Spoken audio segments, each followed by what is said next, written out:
بسم اللہ الرحمن الرحیم نحمدہ ونصلی علی رسولہ الکریم۔ 1 منٹ کا مدرسہ، سبق نمبر 46۔ الحمدللہ، آج سبق نمبر 46 ہے اور ہر سبق میں 5 چیزوں کا تذکرہ ہوتا ہے: ترجمہ نماز، ایک سنت، ایک کبیرہ گناہ، گناہ کے نقصانات، طاعت اور عبادت کے فوائد۔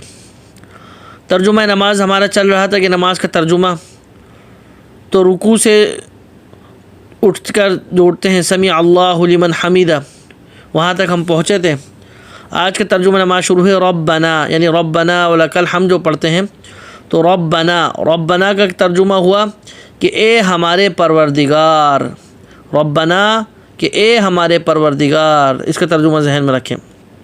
ایک سنت، کل قاعدے کی یہ سنتیں بیان ہوئیں۔ پہلی سنت کہ دونوں طرف سلام پھیرنا، دوسری سنت کہ سلام کے داہنے طرف سے ابتدا کرنا، یعنی سیدھی طرف سے ابتدا کرنا سلام کی، اور آج کا سبق سنت نمبر 3 کہ امام کو مقتدیوں فرشتوں اور نیک جنات کو سلام کی نیت کرنا، یعنی جب امام صاحب پہلے سلام پھیریں گے تو السلام علیکم ورحمۃ اللہ جب وہ بولیں گے تو اس سلامتی کی نیت کریں کہ یہ سلامتی ہو کس پر؟ مقتدیوں پر، فرشتوں پر اور نیک جنات کو، ان پر سلامتی کی نیت کرنا یہ امام صاحب کے لیے سنت ہے۔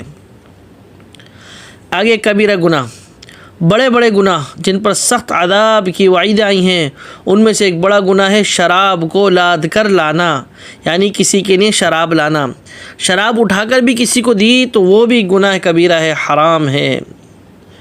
گناہ کے نقصانات، گناہوں کا ایک نقصان یہ ہے کہ گناہ گار کو اللہ تعالیٰ سے ایک وحشت سی رہتی ہے۔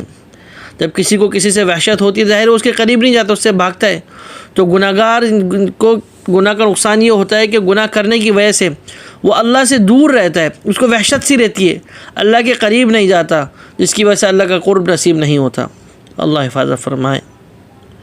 طاعت اور عبادت کے فوائد، طاعت سے دنیا کا ایک فائدہ یہ ہے کہ ہر قسم کی تکلیف و پریشانی دور ہوتی ہے اور ہر قسم کی تنگی و دشواری سے نجات ملتی ہے۔ آج ہر شخص اپنی پریشانی کا تذکرہ کرتا ہے، تنگی کا تذکرہ کرتا ہے، دشواری کا تذکرہ کرتا ہے، اس کا علاج یہی ہے طاعت اور عبادت، کہ انسان نیکی میں، عبادت میں لگا رہے تو اللہ پاک ہر قسم کی تکلیف و پریشانی بھی دور فرمائیں گے اور ہر قسم کی تنگی و دشواری سے بھی نجات ملے گی۔ یہ نیکی کا فائدہ ہے۔ اللہ پاک ہمیں ان باتوں کو سمجھنے اور عمل کرنے کی توفیق عطا فرمائے۔ وآخر دعوانا ان الحمد للہ رب العالمین۔